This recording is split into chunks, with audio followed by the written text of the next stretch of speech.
Assalamualaikum warahmatullahi wabarakatuh.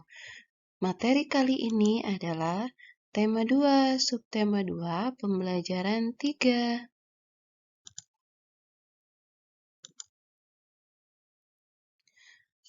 Kompetensi dasarnya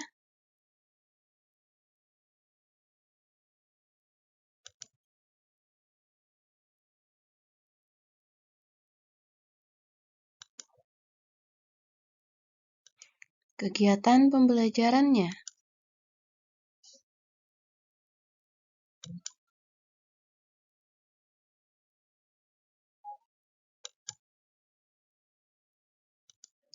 Bacalah teks berikut ini. Ada di buku tema 2 halaman 65-66 tentang pertempuran Ambarawa.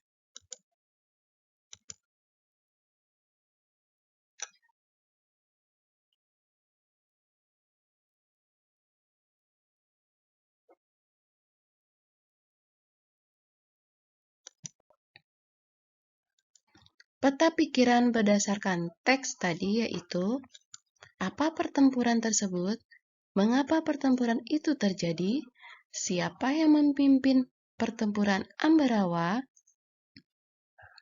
bagaimana taktik perang Kolonel Sudirman, kapan terjadinya pertempuran tersebut, di mana terjadinya pertempuran tersebut. Pertempuran Ambarawa terjadi karena pihak sekutu yang terdiri dari gabungan Inggris dan Nika mengingkari janji. Yang memimpin pertempuran Ambarawa yaitu Kolonel Sudirman. Kolonel Sudirman memimpin pasukannya menggunakan taktik gelar supit urang atau pengepungan rangkap dari kedua sisi sehingga musuh benar-benar terkurung. Pertempuran Ambarawa terjadi selama 4 hari. Pada tanggal 15 Desember 1945 pertempuran berakhir. Pertempuran ini terjadi di daerah Ambarawa, Semarang. Sekarang kita jawab pertanyaan-pertanyaan mengenai pertempuran Ambarawa. Apa saja upaya yang dilakukan oleh rakyat di Ambarawa untuk mempertahankan kemerdekaan Indonesia? Jelaskan. Rakyat Ambarawa menggunakan taktik gelar supit urang atau pengepungan rangkap, sehingga lawan bisa terkepung. Bagaimana pendapatmu tentang upaya-upaya yang telah dilakukan? Upaya yang dilakukan rakyat Indonesia di Ambarawa sangat hebat, cerdas, dan berani. Bagaimana pendapatmu tentang sikap tentara Nika yang melanggar kesepakatan? Sikap tentara Nika sangat tidak baik karena mereka tidak menepati janji. Bagaimana pendapatmu tentang taktik gelar supit urang? Taktik tersebut sangat efektif untuk melawan musuh. Sikap apa yang dapat kamu pelajari dari para pahlawan yang berjuang di Ambarawa? Pantang menyerah, berani, berjiwa nasionalisme, menjunjung tinggi persatuan dan kesatuan, serta kerjasama yang baik. Bagaimana kamu dapat menerapkan sikap-sikap tersebut dalam kehidupanmu sehari-hari? Berikan contohnya. Tetap bersatu dan bekerja sama walaupun ada perbedaan. Tidak memilih-milih teman. Tidak mudah menyerah dalam menghadapi segala sesuatu. Tahukah kamu bahwa untuk memenangkan pertempuran di Ambarawa diperlukan kerjasama, persatuan, dan taktik agar bisa menang? Saya setuju. Ternyata prinsip kerjasama, persatuan, dan taktik juga diperlukan hewan dalam menyesuaikan diri dengan lingkungannya. Bagaimana hewan menyesuaikan diri dengan lingkungan? Ayo kita pelajari. Bacalah teks berikut ini. Ada di buku tema 2 halaman 69-70 mengenai hiena adalah hewan paling pintar di dunia.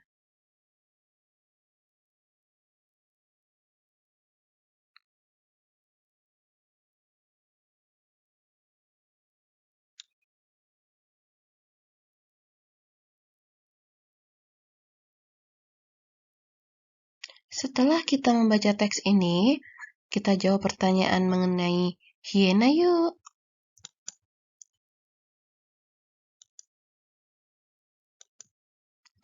Bagaimana cara hiena mempertahankan diri dan wilayahnya? Hiena akan memanggil temannya ketika melihat hewan lain yang masuk ke dalam wilayahnya, serta menghitung jumlah penyusup dan memperkirakan berapa rekan yang harus hadir untuk mengusirnya. Apa perbedaan hiena dengan hewan lainnya dalam mengatasi masalah? Hiena mempelajari cara mengatasi masalah dari percobaan dan kesalahan serta lebih kreatif dibandingkan hewan lainnya. Tulis kesimpulanmu tentang bacaan tersebut. Hiena merupakan hewan yang cerdas dan kreatif dalam mengatasi. Sekarang mari kita lihat cara hewan lain untuk beradaptasi. Ada hewan belalang sembah. Belalang sering hinggap pada daun untuk menyesuaikan warna dan bentuk tubuhnya. Hal ini disebut dengan kamuflase. Bunglon menyesuaikan diri dengan mengubah warna kulitnya sesuai dengan tempatnya berada. Ini disebut dengan mimikri. Misalnya dia berada di daun, maka warna kulitnya mengikuti seperti daun, misalnya warna hijau. Misal ketika bunglon berada di batang kayu, maka warna kulitnya berubah menjadi kecoklatan. Selanjutnya ada cicak.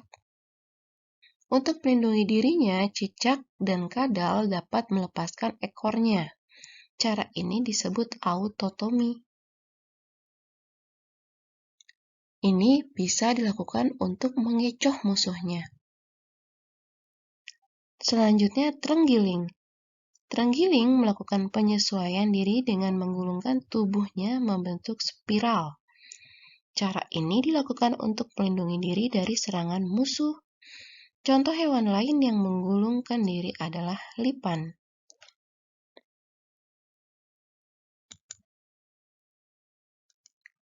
Cara hewan beradaptasi lainnya antara lain cumi. Cumi memiliki cangkang untuk melindungi diri. Siput dapat bersembunyi di dalam cangkangnya. Cumi-cumi memiliki tinta yang dapat dikeluarkan untuk menghindari pemangsa dengan menghalangi pandangan pemangsa sehingga cumi-cumi dapat kabur. Walang sangit. Penyesuaian diri walang sangit adalah dengan mengeluarkan bau yang menyengat, berfungsi sebagai pelindung diri dari mangsa.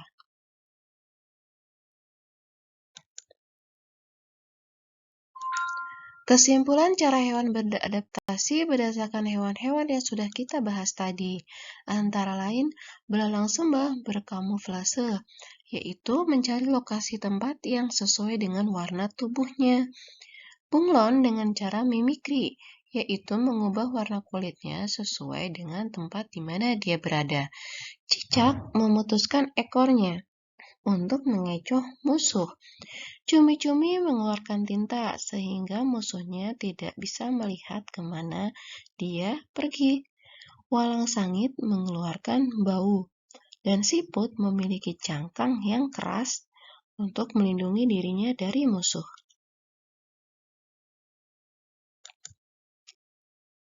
Sekian materi kali ini.